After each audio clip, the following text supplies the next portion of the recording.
Tuhan Yesus. Berikan tepuk tangan yang paling meriah buat Bapa yang baik.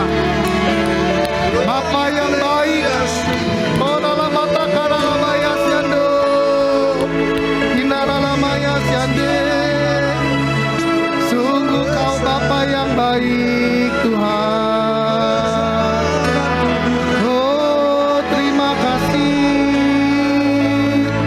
Terima kasih Tuhan. Bapa yang baik, terima kasih.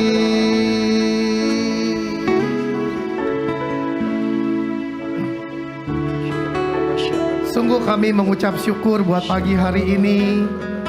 Hari yang baik, hari yang luar biasa, di mana kami masih dapat beribadah kepada Tuhan. Kami tahu Engkau Bapa yang baik. Engkau hadir di tengah-tengah kami dan memberkati ibadah kami. Terima kasih buat kehadiran-Mu di tengah-tengah kami Tuhan. Kami percaya kehadiran-Mu itu pasti memberkati hidup kami. Kehadiran-Mu itu kembali menguatkan kami. Kehadiran-Mu itu menyembuhkan kami yang sakit. Sebab memang Engkau Bapa yang baik dalam kehidupan kami. Terima kasih Bapa. Dan biarlah pagi hari ini kami umat-Mu yang ada di tempat ini, kami mau duduk diam untuk mendengarkan firman-Mu. Karena kami tahu firman-Mu itu adalah pelita bagi kaki kami dan terang bagi seluruh jalan kehidupan kami. Dan kami ingin mempersiapkan hati kami sebagai hati tanah yang subur, sehingga hati kami siap untuk ditaburi benih firman Tuhan. Dan biarlah benih firman itu boleh bertumbuh dan berakar kuat, bahkan berbuah dalam kehidupan kami 30, 60, bahkan 100 kali lipat. Sehingga nama Tuhan itu ditinggikan dan dipermuliakan. Terima kasih Tuhan buat pagi hari ini. Urapi setiap kami dan urapilah hamba-Mu ini ya Tuhan. Pakailah hamba-Mu menjadi alat-Mu yang mulia di dalam rumah-Mu. Terima kasih Bapa. Biarlah segala pujian dan hormat dan kemuliaan itu hanya layak bagi Tuhan Yesus. Di dalam nama Tuhan Yesus kami berdoa. Sama-sama kita katakan amin. Berikan tepuk tangan buat Tuhan. Bapak Ibu Saudara, silakan duduk. Saya izin untuk membuka masker. Selamat pagi, shalom. Apa kabar semuanya? Ya, saya percaya Bapak Ibu Saudara semua dalam keadaan baik-baik. Ya, semua sehat-sehat, disertai dan diberkati Tuhan. Katakan amin Bapak Ibu Saudara. Nah Bapak Ibu Saudara yang dikasihi oleh Tuhan, hari ini saya mau berbicara mengenai gereja yang menyenangkan hati Bapa. Ya. Nah Bapak Ibu yang dikasihi oleh Tuhan, gereja itu menurut Kamus Besar Bahasa Indonesia, gereja itu adalah gedung atau rumah tempat berdoa atau beribadah. Ya, menurut Kamus Besar, gereja itu gedung atau rumah tempat beribadah dan melakukan upacara agama Kristen. Nah, berarti yang pertama gereja itu adalah bangunannya, gedung atau rumah tempat beribadah. Nah, tempat ini bisa jadi disebut gereja karena ini adalah satu bangunan, gedung, tempat Bapak Ibu Saudara beribadah. Ya. Tetapi menurut Alkitab Perjanjian Baru, gereja dalam bahasa Yunaninya itu memakai kata eklesia. Eklesia itu artinya dipanggil keluar. Ya, mengandung pengertian sekumpulan orang yang dipanggil keluar dari gelap kepada terangnya yang ajaib. Jadi sekumpulan orang yang dipanggil dari gelap kepada terang yang ajaib itu disebut gereja. Saya, Dani, disebut gereja karena saya adalah orang yang dipanggil dari gelap kepada terangnya yang ajaib. Gereja. Artinya gereja yang pertama bisa berbentuk gedung. Yang kedua gereja itu bisa berarti Bapak Ibu Saudara dan saya. Dan hari ini kita mau berbicara mengenai gereja yang menyenangkan hati Tuhan. Artinya gereja secara keseluruhan juga pribadi kita yang menyenangkan hati Tuhan. Nah saya akan bacakan firman Tuhan di dalam kitab Kisah Para Rasul pasalnya yang kedua ayat 1 sampai yang keempat. Saya akan bacakan buat Bapak Ibu Saudara. Demikianlah bunyi firman Tuhan.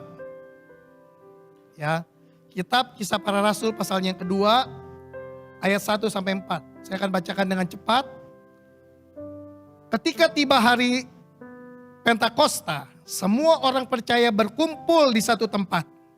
Tiba-tiba turunlah dari langit suatu bunyi seperti tiupan angin keras yang memenuhi seluruh rumah di mana mereka duduk.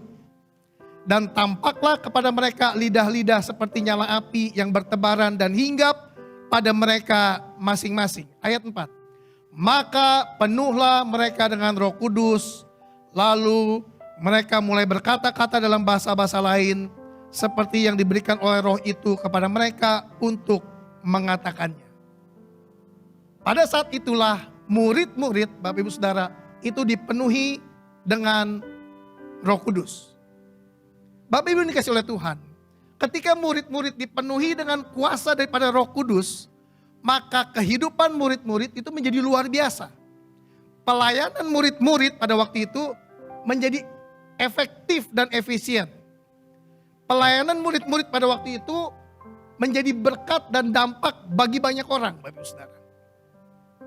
Ketika murid-murid dipenuhi dengan kuasa Roh Kudus, Alkitab mencatat ketika Petrus berkhotbah, maka 3.000 orang bertobat. Ketika Petrus berkhotbah yang kedua kali, jadi 5.000, Bapak Ibu Saudara. Ini akibat Petrus itu dipenuhi dengan kuasa Roh Kudus. Lalu apa lagi yang terjadi? Ketika Petrus dan Yohanes berjalan-jalan di pintu gerbang indah di depan bait Allah, ada orang lumpuh ingin meminta sedekah kepada mereka. Lalu ketika Petrus melihat orang itu dan Petrus tahu orang ini meminta sedekah, maka Petrus berkata, emas, perak tidak ada padaku. Tetapi apa yang ada padaku, yaitu kuasa itu, kuasa Roh Kudus itu, kuberikan kepadamu. Dalam nama Yesus bangun dan berjalanlah. Apa yang terjadi Bapak Ibu Saudara? Orang lumpuh itu dia bangun, bangkit dan berjalan. Kenapa? Karena murid-murid dipenuhi dengan kuasa Roh Kudus. Nah, Bapak Ibu Saudara yang dikasih oleh Tuhan. Tetapi sebelum murid-murid dipenuhi dengan kuasa Roh Kudus, firman Tuhan berkata, mereka itu bertekun dengan sehati, berkumpul dalam doa bersama-sama. Berapa hari Bapak Ibu Saudara? 10 hari. Berkumpul, bertekun, sehati, doa bersama-sama. Hari kedua berkumpul, bersehati, doa bersama-sama. Hari ketiga berkumpul, berdoa, sehati, berdoa bersama-sama. Tiba-tiba Roh Kudus turun. Saudara yang dikasih oleh Tuhan, saya mau katakan pola yang seperti ini itu masih terjadi atas gereja sampai hari ini. Kalau gereja banyak berkumpul sehati, artinya unity, lalu berdoa bersama-sama, maka pelayanan gereja di akhir zaman itu akan menjadi efektif. Karena kenapa? Karena tiba-tiba Roh Kudus bisa memenuhi gereja Tuhan. Nah, saya mencatat Bapak Ibu Saudara yang dikasih oleh Tuhan. Mereka semua itu sebelum dipenuhi dengan Roh Kudus mereka sehati. Katakan sehati. Sehati itu artinya unity. Yang kedua, mereka berdoa. Yang ketiga, mereka keluar melayani. Artinya mereka melakukan amanat agung. Mereka menjadi gereja yang misioner, Bapak Ibu Saudara. Menurut saya, gereja yang menyenangkan hati Bapa, yang pertama adalah gereja yang sehati, unity. Yang kedua adalah gereja yang berdoa. Ya, kalau di kita di bawah pengembalaan Paniko, doa itu digabung menjadi doa, pujian, penyembahan. Itu gereja yang menyenangkan hati Bapa. Yang ketiga, gereja yang menyenangkan hati Bapa ialah gereja yang menjadi saksi, gereja yang melakukan amanat agung. 3 itu Bapak Ibu Saudara. Nah, yang pertama Bapak Ibu Saudara, gereja yang sehati atau unity. Bapak Ibu Saudara yang dikasih oleh Tuhan, gereja itu harus sehati dan unity. Semakin sehati, maka akan semakin banyak berkat yang mengalir atas gerejanya. Mazmur 133 menulis tentang hal itu. Saya akan bacakan buat Bapak Ibu Saudara Mazmur 133 ayat 1 sampai 3. Judul perikopnya persaudaraan yang rukun. Ayat yang pertama, nyanyian ziarah Daud. Sungguh alangkah baiknya dan indahnya apabila saudara-saudara diam bersama dengan rukun. Seperti minyak yang baik di atas kepala meleleh ke janggut, yang meleleh ke janggut Harun dan ke leher jubahnya. Seperti embun gunung-gunung Hermon yang turun ke atas gunung-gunung Sion. Sebab kesanalah Tuhan memerintahkan berkat, lalu kehidupan untuk selama-lamanya. Kalau gereja sehati, gereja unity, tidak ada gontok-gontokan satu dengan yang lain, tidak ada ribut satu dengan yang lain, maka berkat Tuhan itu semakin mengalir atas gerejanya, yaitu atas saudara dan saya. Yang setuju katakan amin, saudara. Alkitab mencatat ada minyak seperti di kepala Harun, ke janggut, ke leher, ke jubah. Artinya apa? Kalau gereja sehati, Bapak Ibu Saudara, maka akan ada pengurapan Tuhan turun atas gerejanya, atas Bapak Ibu Saudara dan saya. Yang kedua, Bapak Ibu Saudara, kalau gereja unity sehati, maka akan ada berkat dalam kehidupan kita, gerejanya. Dan berkat itu untuk kehidupan sampai selama-lamanya. Saudara yang dikasih Tuhan, kita tahu berkat itu bisa berarti berkat materi, berkat sukacita, berkat damai sejahtera. Tetapi berkat itu akan membawa kehidupan ketika kita hidup dalam unity. Artinya apa Bapak Ibu Saudara? Sebaliknya, kalau gereja hidup tidak sehati, tidak unity, maka tidak akan ada urapan, tidak akan ada berkat, dan tidak akan ada kehidupan. Saya berdoa biarlah jemaat WTC Mangga 2, kita semua adalah gereja-gereja yang mau sehati dan unity. Yang setuju katakan amin, saudara. Kita harus unity, harus sehati. Tidak ada lagi pemisah di antara kita, Bapak Saudara. Kita adalah keluarga kerajaan Allah. Di dalam Kristus kita adalah saudara seiman, keluarga. Jangan ada yang ribut. Saya percaya di WTC Mangga 2 tidak ada yang demikian. Katakan amin, saudara. Ya, di luar masih banyak, Bapak Saudara. Bukan hanya gereja yang ribut. Saudara sekandung pun bisa ribut, gak ngomong satu dengan yang lain. Saya percaya kalau ada yang seperti itu, maka tidak akan ada urapan dalam hidupnya. Tidak akan ada berkat dan tidak akan ada kehidupan. Yang pertama, gereja yang menyenangkan hati Bapa ialah gereja yang sehati, gereja yang unity. Yang kedua, Bapak Ibu Saudara, gereja yang menyenangkan hati Bapa ialah gereja yang berdoa. Ya, kalau di GB Gatot Subroto, ya, gereja kita doa itu digabung menjadi doa, pujian, dan penyembahan. Berdoa seringkali digambarkan sebagai nafas hidup orang Kristen. Jika gereja tidak berdoa, maka gereja akan mati. Ya. Ada pepatah Kristen yang berkata, banyak doa, banyak berkat. Sedikit berdoa, sedikit berkat. Tidak berdoa, tidak ada berkat. Oleh sebab itu saya berdoa, ya saya berharap dan saya percaya gereja WTC Mangga 2 adalah gereja yang senang berdoa, memuji dan menyembah Tuhan. Amin, saudara. Semakin kita banyak berdoa, ya, maka akan semakin banyak berkat Tuhan yang turun atas kita. Berkat bisa berarti berkat jasmani. Berkat bisa berarti berkat sukacita, ada damai sejahtera. Berkat kekuatan. Berkat semangat yang baru. Itu akibat kita banyak berdoa. Akan banyak berkat dalam kehidupan kita. Ada berbagai macam doa yang ditulis dalam Alkitab. Ada doa permohonan, ada doa syafaat, ada doa ucapan syukur, ada doa peperangan. Ya. Ada juga doa Bapa Kami yang kita diajarkan mulai dari sekolah minggu. Siapa di sini yang masih hafal doa Bapa Kami? Angkat tangan. Saudara. Hafal ya? Kita masih hafal. Kita harus doakan, Bapa Kami yang ada di sorga, dikuduskanlah namamu. Datanglah kerajaanmu, jadilah kehendakmu di bumi seperti di sorga. Berikanlah kepada kami pada hari ini makanan kami yang sebanyak-banyaknya. Yang secukupnya. Supaya kita gak jadi orang yang egois. Supaya kita tidak menjadi orang yang serakah, secukupnya.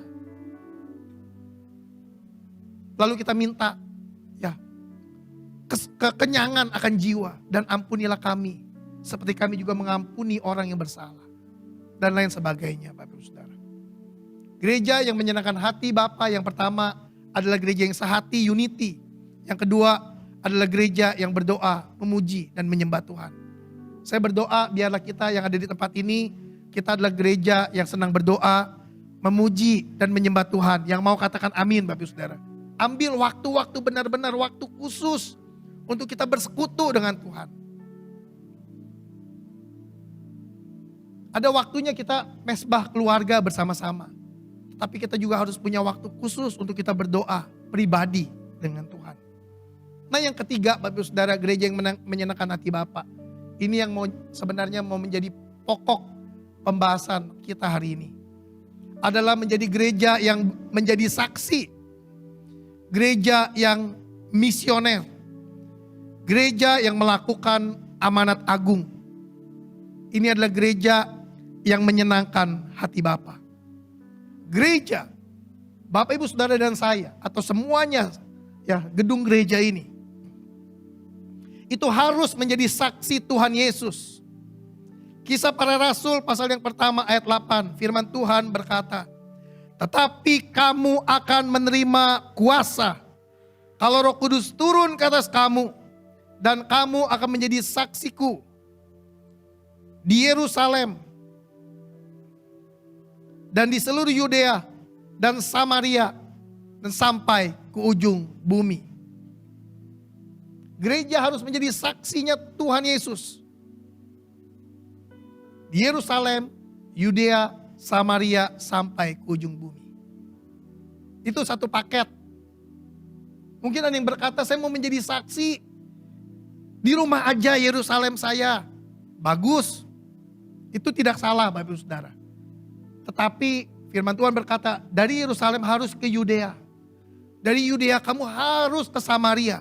Dari Samaria sampai ke ujung-ujung bumi. Itu gereja yang menyenangkan hati Bapa. Habakuk 2 ayat 14 firman Tuhan berkata, sebab bumi akan penuh dengan pengetahuan tentang kemuliaan Tuhan, seperti air yang menutupi dasar laut. Ini kerinduan hati Bapa. Bumi. Katakan dengan saya bumi. Bumi dipenuhi dengan kemuliaan tentang pengetahuan tentang kemuliaan Tuhan. Seperti air menutupi dasar lautan. Berarti targetnya Tuhan Bapak Ibu Saudara, itu bumi. Penuh dengan kemuliaan Tuhan. Oleh sebab itu tidak salah. Bapak Ibu Saudara dan saya itu harus menjadi saksi. Dari Yerusalem, Yudea, Samaria, sampai ke ujung bumi. Menjadi saksi adalah kehendak Tuhan. Bumi penuh dengan kemuliaan Tuhan adalah kerinduan hati Bapa. Dan tugas Bapak Ibu Saudara ialah bersaksi dan memenangkan jiwa sampai seluruh bumi penuh dengan kemuliaan Tuhan. Berat ya Bapak Ibu Saudara ya. Berarti Bapak Ibu Saudara dan saya diberikan tugas untuk menjadi saksi sampai seluruh bumi penuh dengan kemuliaan Tuhan. Siapa yang percaya Tuhan mampu pakai kita menjadi alatnya sampai ke ujung bumi? Angkat tangan. Tuhan mampu memakai kehidupan Bapak Ibu Saudara dan saya. Mungkin ada yang berkata di antara kita, aduh saya mah orang biasa. Tapi orang biasa kalau dipakai oleh Tuhan, dia bisa sampai ke ujung-ujung bumi. Petrus orang biasa, nelayan. Alkitab berkata dia orang yang tidak terpelajar, berarti tidak sekolah Bapak Ibu Saudara. Tapi ketika dia dipakai oleh Tuhan, dipenuhi dengan kuasa Roh Kudus, maka dia bisa memenangkan ribuan orang dibawa kepada Tuhan. Yesus adalah tokoh yang terbesar. Dia adalah tokoh yang layak untuk diceritakan dan diberitakan sampai ke ujung-ujung bumi, Bapak Ibu Saudara. Dari perjanjian lama sudah dinubuatkan berita tentang kelahiran Yesus. Yesus adalah tokoh utama dalam Alkitab ini, Bapak Ibu Saudara. Di Alkitab perjanjian lama belum ditulis namanya. Tapi dia adalah tokoh utamanya. Ketika Adam dan Hawa jatuh ke dalam dosa, Adam dan Hawa melihat dirinya telanjang dan dia merasa malu. Ketika Tuhan Allah berjalan di Taman Eden, Alkitab berkata Adam dan Hawa itu bersembunyi karena malu dia telanjang. Lalu Tuhan Allah berkata, Adam, di manakah engkau? Aku bersembunyi, kata Adam. Karena aku telanjang. Loh, siapa yang memberitahukan kepadamu kau telanjang? Saudara yang dikasih Tuhan, kenapa Adam itu sadar dia telanjang? Sebelumnya, Adam dan Hawa itu memakai pakaian. Pakaiannya itu kemuliaan Tuhan. Alkitab mencatat ketika Adam dan Hawa jatuh dalam dosa, maka kemuliaan Tuhan meninggalkan Adam dan Hawa. Roma 3 ayat 23 berkata, semua manusia telah jatuh ke dalam dosa dan kehilangan kemuliaan Allah itu. Lalu apa yang terjadi Bapak Ibu Saudara? Tuhan Allah membunuh binatang dan kulitnya dipakaikan kepada Adam dan Hawa untuk menutupi ketelanjangan Adam dan Hawa. Ada binatang pada waktu di kejadian di Taman Eden, dia tidak berdosa. Binatang itu gak berdosa. Yang berdosa Adam dan Hawa. Tetapi binatang itu harus mati. Dan kulitnya dipakaikan menjadi pakaian untuk menutupi ketelanjangan Adam. Yang tidak berdosa, mati untuk Adam dan Hawa yang berdosa. Inilah gambaran tentang Yesus. Dari kitab Kejadian sudah ditulis Bapak Ibu Saudara. Kitab Perjanjian Baru, Matius pasal yang pertama, ayat yang pertama. Tulisannya inilah silsilah Yesus Kristus. Ditulis namanya langsung di Kejadian di Matius 1 ayat 1. Matius, Markus, Lukas, Yohanes, kisah-kisah para rasul dan lain sebagainya sampai Wahyu. Kitab Wahyu terakhir, Wahyu 22 ayat 21. Ditulis kasih karunia Tuhan Yesus Kristus menyertai kamu. Dari Matius awal sampai akhir ditulis nama Tuhan Yesus. Artinya dia adalah tokoh yang terbesar, layak untuk diceritakan. Sampai hari ini namanya disebut. Yesus tidak pernah, dia adalah tukang kayu. Dia tidak pernah buat rumah, buat properti besar, tidak pernah. Tapi berapa banyak hari ini rumah dan gedung didedikasikan untuk Tuhan Yesus. Saya kalau ada pemberkatan rumah, yang punya rumah bilang rumah ini saya serahkan sama Tuhan. Biar rumah ini penuh sukacita, ada damai sejahtera, biar Tuhan ada di tengah. Didedikasikan kepada Tuhan Yesus. Gedung-gedung didedikasikan kepada Tuhan Yesus. Dia adalah tokoh yang terbesar dan layak untuk diceritakan dan diberitakan. Yang setuju katakan amin, saudara. Yesus tidak pernah menyanyi. Ditulis dia menari. Ya mungkin sambil bernyanyi, itu pun hanya satu kali. Tapi kalau kita lihat sampai hari ini, berapa juta judul lagu yang dibuat untuk memuliakan nama Yesus itu, saudara. Berarti dia adalah tokoh yang terbesar sepanjang sejarah manusia. Dia gak pernah buat buku, tapi berapa banyak buku yang ditulis mengenai Yesus. Ada yang pro dan ada yang kontra. Ada yang bilang Yesus bukan Tuhan dan lain sebagainya, tapi ditulis mengenai Tuhan Yesus. Mungkin ratusan ribu judul buku. Mungkin di dunia mungkin bisa sampai jutaan judul buku. Ditulis untuk dia. Soalnya dikasih Tuhan Yesus. Kita harus menceritakan tentang kebaikan Tuhan. Kita harus bersaksi bahwa Yesus adalah Tuhan bagi setiap orang. Amin saudara. Itu tugas Bapak Ibu Saudara dan saya. Katakan tugas. Tugas Bapak Ibu Saudara dan saya adalah menjadi saksinya. Tugas utama menjadi saksinya. Katakan saksinya. Kurang keras. Katakan saksinya. Saksi saudara. Garis bawahi tugas kita. Saksinya Kristus. Ada satu perumpamaan tentang misalnya contoh ya. Contoh tentang 5 cara membuat kopi. Ya, membuat secangkir kopi. Ada 5 misalnya ya. Siapkan tekoknya, siapkan air panas, siapkan cangkir, siapkan gula, siapkan kopi. Ada 5 cara. Yang pertama, siapkan cangkir, teko, dilakukan. Siapkan air panas, dilakukan. Siapkan gelasnya, cangkirnya, dilakukan. Siapkan gulanya, dilakukan. Tapi kalau kopinya tidak dilakukan, maka dia tidak rasa kopi. Mungkin kalau ada 5 cara, yang ini dapat nilai 20, 20, 20, 20, 20, 100 nilainya. Yang pertama dilakukan 20, yang kedua dilakukan 20, ketiga dilakukan 20, keempat dilakukan 20, dapat nilai 80, bagus.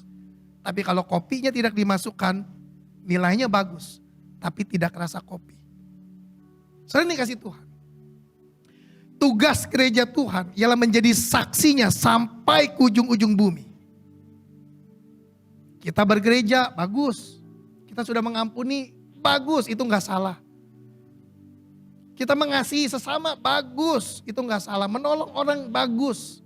Tapi kalau menjadi saksi, memberitakan tentang Yesus, tidak dilakukan, maka belum pas rasanya. Kalau kita disebut gereja saksinya Tuhan. Amin saudara? Kita harus menjadi saksinya Kristus, Bapak Ibu Saudara. Kunci utamanya, ialah Bapak Ibu Saudara harus dipenuhi dengan kuasa Roh Kudus itu. Saya ingat waktu pertama kali saya dipenuhi dengan kuasa Roh Kudus, waduh, saya menjadi orang yang bernyala-nyala. Setiap ketemu orang saya pasti cerita tentang Tuhan. Ketemu teman saya cerita tentang Yesus. Ketemu saudara saya cerita tentang Yesus. Saya pergi naik taksi saya cerita tentang Yesus kepada tukang taksi. Kepada siapa saja. Kenapa? Karena ada Roh Kudus bernyala-nyala. Saya berdoa biarlah Bapak Ibu Saudara itu menjadi saksi Tuhan di Yerusalem, Yudea, Samaria sampai ke ujung-ujung bumi. Yang mau katakan amin Saudara. Ini adalah bulan Pentakosta, di mana minggu pertama tanggal 5 Juni yang lalu kita merayakan hari raya Pentakosta. Roh Kudus dicurahkan atas kita, atas para murid-murid. Setelah itu apa yang terjadi? Murid-murid mulai bergerak melayani Tuhan, Bapak Ibu Saudara. Dari Yudea, Samaria sampai ke ujung bumi. Pertanyaannya, apakah bumi sudah dipenuhi dengan kemuliaan Tuhan seperti air menutupi dasar laut? Seperti kitab Habakuk tadi. Jawabannya tentu kita sudah tahu, belum. Dan tugas siapa itu Bapak Ibu Saudara? Tugas saudara dan saya untuk kita menjadi saksinya. Katakan amin saudara. Ada 4 ayat utama yang menjadi dasar mengapa kita memberitakan Injil, memberitakan Yesus yang adalah penolong dan penebus hidup kita. Bapak Ibu Saudara nanti boleh catat. Yang pertama, Roma 3 ayat 23. Ini adalah dasar seperti benang merah di mana kita bisa menginjil dengan baik, mengetahui apa artinya memberitakan Yesus. Yang pertama, Roma 3 ayat 23 firman Tuhan berkata, semua manusia telah berbuat dosa dan telah kehilangan kemuliaan Allah. Semua manusia termasuk Bapak Ibu Saudara dan saya, termasuk satpam yang ada di depan, termasuk semua tukang angkot, semua yang ada di dunia ini telah berbuat dosa dan kehilangan kemuliaan Allah. Yang kedua, Roma 6 ayat 23. Upah dosa itu maut, mati. Tetapi karunia Allah ialah hidup yang kekal di dalam Kristus Yesus Tuhan kita. Semua manusia telah berbuat dosa Bapak Ibu Saudara. Nah kalau saya jelasin tentang dosa, panjang, berat Bapak Ibu Saudara. Dosa itu salah satunya memakai kata hamartia. Hamartia itu artinya meleset dari sasaran, Bapak Ibu Saudara. Misalnya kalau ada kita berikan contoh misalnya tembak atau memanah, Bapak begitu Bapak Ibu Saudara. Ini adalah titik hitam target saya. Lalu ada titik yang kedua. Lalu ada lingkaran yang ketiga. Lingkaran yang keempat lebih besar lagi. Lingkaran yang kelima, lalu saya tembak dari jauh. Das. Dia meleset di sini. Itu namanya meleset Bapak Ibu Saudara. Dia harus tepat di sini. Dak. Itu nggak berdosa. Itu artinya tidak dosa. Tapi kalau meleset, itu artinya hamartia. Meleset dari sasaran. Pertanyaannya, apakah hidup kita sesuai dengan titik targetnya Tuhan atau masih belum? Kalau belum, Bapak Saudara, wah, harus benar-benar Tuhan, apa yang harus aku kehendaki supaya aku hidup menyenangkan Tuhan, gitu kan? Saya sudah melayani sebagai full time Bapak Saudara dari tahun 99 sampai sekarang, Bapak Saudara. Puji Tuhan, di masa pandemi atau apapun juga Tuhan masih terus pelihara. Tetapi sampai hari ini pun saya masih berdoa, Tuhan, beritahukan kepada saya apa yang menjadi kehendak-Mu, Tuhan. Supaya terus tidak meleset. Mungkin banyak melesetnya Bapak Saudara. Tapi kita terus berdoa, Tuhan, saya berdoa, apa kehendak-Mu dalam hidup ini? Apa yang harus aku lakukan? Mau khotbah di tempat ini, Tuhan, apa yang harus saya bicarakan? Tuhan, mampukan saya untuk melakukannya, supaya bisa melakukan, supaya nggak meleset Bapak Saudara. Ya, kita kembali Bapak Saudara menjadi ayat dasar untuk kita menginjil. Yang pertama, semua manusia telah berbuat dosa. Yang kedua, upah dosa itu maut, mati. Yang ketiga Bapak Saudara, Kristus, Roma 5 ayat 8. Yang ketiga, Kristus telah mati untuk menebus dosa kita. Itu berita baiknya. Kristus telah mati untuk menebus dosa kita. Roma 5 ayat 8. Tetapi Allah menunjukkan kasih-Nya kepada kita oleh karena Kristus telah mati untuk kita ketika kita masih berdosa. Nah ini targetnya. Ya, supaya orang menerima Yesus karena Kristus telah mati buat manusia. Yang kelima, goalnya. Yang keempat, Roma 10 ayat 9. Sebab jika kamu mengaku dengan mulutmu bahwa Yesus adalah Tuhan dan percaya dalam hatimu bahwa Allah telah membangkitkan Dia dari antara orang mati, maka kamu akan diselamatkan.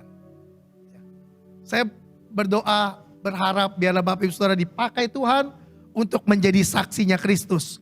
Menceritakan dan memberitakan tentang Yesus kepada semua orang. Yang mau katakan amin Saudara. Ya. Saya akan tutup karena waktunya tidak panjang Bapak Ibu Saudara. Saya akan tutup dengan satu cerita yang saya juga dapat cerita ini dari hamba Tuhan. Suatu ketika Bapak Saudara ada, saya nggak tahu sudah pernah cerita di sini atau belum ya. Tapi kalau sudah ya mungkin ini menjadi reminder, pengingat buat kita semua. Suatu ketika ada mahasiswa teologi ya, kalau mahasiswa teologi itu belajarnya tentang Tuhan, tentang perjanjian lama, perjanjian baru, tentang menafsirkan Alkitab, tentang berkhotbah begitu Bapak Saudara. Nah mahasiswa teologi ini dia sedang ujian homiletik. Ujian khotbah Bapak Saudara. Pesertanya teman-temannya mahasiswa yang lain dan penilainya itu dosen-dosennya di belakang. Tiba-tiba mahasiswa ini dia maju ke depan. Karena belum pernah khotbah, gemeter Bapak Saudara. Wah, gemeter, takut. Dia bawa catatan. Lalu dia cari catatannya. Enggak ketemu Bapak Saudara catatannya. Lalu dia tanya, "Shalom Bapak Saudara, shalom. Siapa di sini yang hari ini tahu saya mau khotbah tentang apa?" Belum tahu. Dia cari catatannya. Kalau belum tahu, maaf. Saya juga belum tahu mau khotbah apa. Tuhan Yesus memberkati. Dia turun Bapak Saudara. Wah, waktu dia turun dosennya bilang, "Wah, ini nilainya jelek. Gak bisa khotbah." Lalu teman-temannya bilang sama dosennya, "Pak, kasih kesempatan satu kali lagi. Dia itu orang baik. Dia itu banyak nolong orang. Dia jangan banyak jadi berkat. Kalau dia khotbah pasti bagus, Pak." Ya udah, dikasih kesempatan satu kali lagi. Naik lagi Bapak Ibu Saudara mahasiswa ini. Diambil catatan lagi. "Shalom Bapak Ibu Saudara." Yang lain bilang, "Shalom." Dia cari-cari catatan khotbahnya gak ketemu Bapak Ibu Saudara. Lalu dia bilang sama teman-temannya, "Siapa yang hari ini tahu saya mau khotbah tentang apa?" Karena ini semua teman-temannya diledekin. Sudah tahu begitu kan. Kalau sudah tahu puji Tuhan. Tuhan Yesus memberkati saudara semua. Dia turun lagi Bapak Saudara. Wah dosennya marah. Dosennya bilang, "Wah kamu bakal dapat nilai jelek kalau kamu begini terus." Tapi teman-temannya datang lagi kepada dosen pengujinya. "Pak kasih kesempatan satu kali lagi. pasti dia khotbahnya bagus. Lalu dia dikasih kesempatan, maju lagi Bapak Ibu Saudara. Lalu dia bilang kepada teman-temannya semua, shalom saudara, shalom. Lalu dia cari lagi catatan khotbahnya, masih gak ketemu karena dia gugup. Lalu dia bilang, siapa di sini yang tahu saya mau khotbah tentang apa? Karena sini semua teman-temannya, mahasiswa Bapak Ibu Saudara, yang sebelah angkat tangan sudah tahu. Waduh, udah tahu. Yang sebelah belum. Berarti yang sudah tahu, beritahu yang belum tahu yang ada di sebelah kiri. Tuhan Yesus memberkati, dia turun lagi Bapak Ibu Saudara. Tapi Bapak Ibu Saudara, dosennya di belakang dijamah Tuhan. Dosennya meneteskan air mata. Lalu dosennya bilang begini, khotbah yang paling bagus yang pernah saya dengar selama hidup. Dia dapat rema. Dosennya dapat rema. Beritahu yang belum tahu. Beritahu yang belum tahu. Nilainya bagus Bapak Ibu Saudara ya. Nah, siapa di sini jemaat GBI WTC Mangga 2 yang sudah tahu tentang kasih Bapa dalam hidup ini? Angkat tangan yang sudah tahu. Yang sudah tahu, beritahu yang belum tahu. Yang ada di luar sana. Amin saudara. Kita sudah mengenal kasih Bapa. Betapa tinggi, dalam, luas dan lebarnya kasih itu Bapak Ibu Saudara. Tapi masih banyak yang belum tahu. Mari beritahu yang belum tahu yang ada di luar sana. Sehingga kita hidup menjadi saksinya Tuhan. Amin saudara. Saya percaya kalau kita melakukan 3 hal ini, kita akan menjadi gereja yang menyenangkan hati Bapa. Gereja yang unity. Gereja yang hidup dalam doa, pujian dan penyembahan. Gereja yang menjadi saksi sampai ke ujung-ujung bumi. Tuhan Yesus memberkati Bapak Ibu Saudara. Mari kita bangkit berdiri Bapak Ibu Saudara.